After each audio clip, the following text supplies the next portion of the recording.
Who realizes how good we are? Us ourselves or our clients? Who should we be looking to find out what we really are valued at being good at? Let's take a look at this on this episode.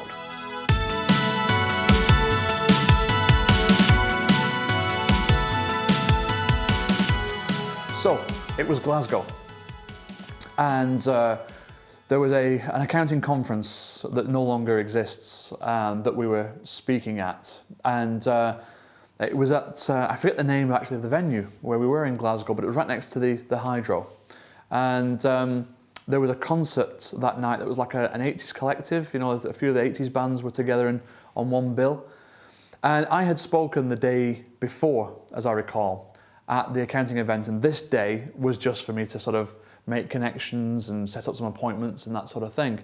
So I wasn't up as early, I wasn't down to breakfast as quickly and so on.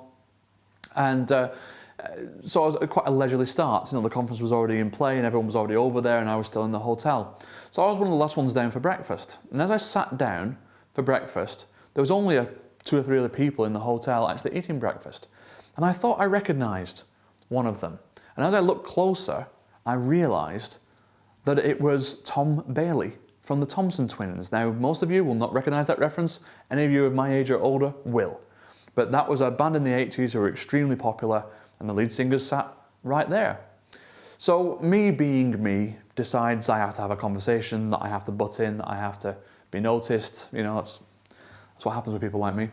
So I went over there and I spoke to the person that was sat next to, and I said, excuse me. And because I was dressed in a suit, they thought I worked in the hotel. And I said, excuse me, if you knew that Tom Bailey was sitting down for breakfast in the same hotel as you, would you have a conversation with him or not? And the person, that's what they said, I'd leave him well alone if I were you. And it was a bit of an awkward, nervous laugh. And then Tom says, no, sit down. And so I ended up joining him for breakfast. And the conversation ensued, and I asked him about his tour, and I asked him about, you know, who he was touring with and what he was playing in his set list and blah, blah, blah. And the conversation went on very nicely. But then the weirdest thing happened.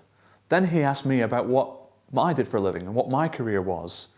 And the fact is, at that point, I had speaking assignments coming up in, I think, Amsterdam, and I think California, and I think Dubai, and maybe some other places as well. And he said, so talk to me about your tour. And it never occurred to me that I might have a tour.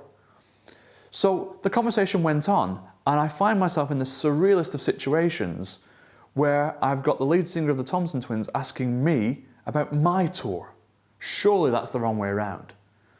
And if you had told the 8, 9, 10-year-old me who had the posters of this band on the wall that that's what would happen when the guy got to 40, I would never have believed you in a moment.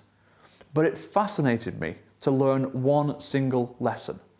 Despite all that he'd achieved in his career, despite the fact that he was playing a much bigger venue than me, despite the fact that he's probably 1,000,000 times richer than me, nevertheless, he was fascinated with what I was doing because it's something he didn't do. And you know how they say all the musicians want to be film stars and all the film stars want to be rock stars and so on? That was a kind of like this, not quite, but it gave me an idea that perception's reality. He saw this author, speaker guy speaking to audiences and being able to, you know, have people come up afterwards and take selfies with, just like the life he led, but in a realm that he had never investigated or conquered or mastered. And therefore, I was an object of interest to him, despite the fact that in reality, compared to him, I'm no one. But think about this.